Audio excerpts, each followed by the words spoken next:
Hey YouTube, welcome to another episode of Nurse Nikki is Learning to Draw. I'm Nurse Nikki and I'm learning to draw.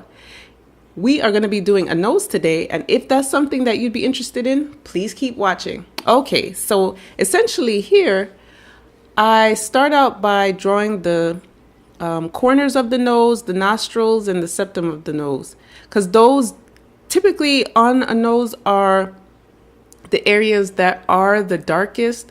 So I like to do that so that I can have the structure starting out. And then because I like instant gratification, I like to do a lot of shading for the bridge just to kind of get an idea of what the nose is going to look like. And just like I said, instant gratification, I like to see what I'm drawing take form fairly quickly. I think that's a beginner thing.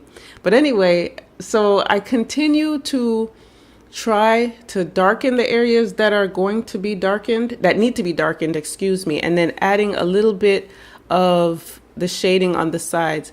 I believe here what I'm doing is I am making very small circles. Clearly this is a voiceover, right? But anyway, small circles to do the shading part. When I first started out trying to learn to draw, I would do a lot of back and forth with my strokes, and it would make it look very, I couldn't then shade it out properly.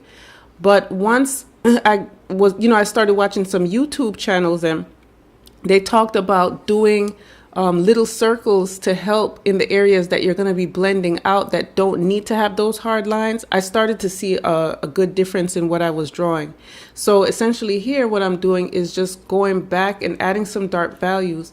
And that's the thing too, adding the dark values there, it helps when you go in with the blending stump to really have like a gradient type feel to your drawings. At least that's what I've noticed.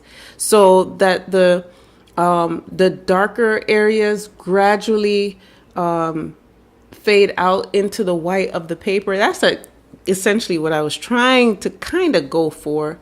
You'll see that when you use your blending stump. Now I'll tell you, if you take more time to do your drawings, then you will have much better results. So whatever you're trying to draw, like in this case, the nose, right? So you will have better results of it looking like a real nose. Now, if you've ever seen hyperrealism, clearly you would not be doing it like this.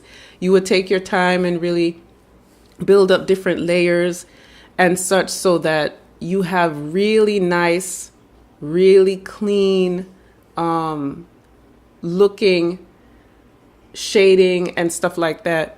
But here I'm just trying to throw in some highlights and making sure that you can really see clearly where the light source is kind of hitting the face, right over the bulb of the nose, down the shaft, kind of over the nostrils on the two corners there. That really helps the nose to look more realistic. So that's why I'm using the eraser to try to go in and take care of that. And then I just go back in with the blending stump and make sure that I get those areas really shaded the way I like them. And if you try this, I'm telling you, you will have great results.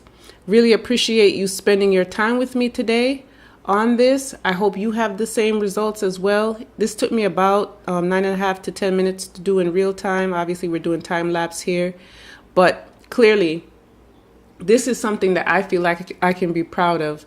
And I appreciate, like I said, you spending your time with me today. Please feel free to leave a comment in the comment section of any techniques that you use for shading. I really like these blending stumps. And, just anything that would help the community, myself, get better at drawing. And I hope I have been helpful for those who are just starting out to know that they too, as a beginner, can do something that looks really cool. And join me again the next time. Take care. Bye.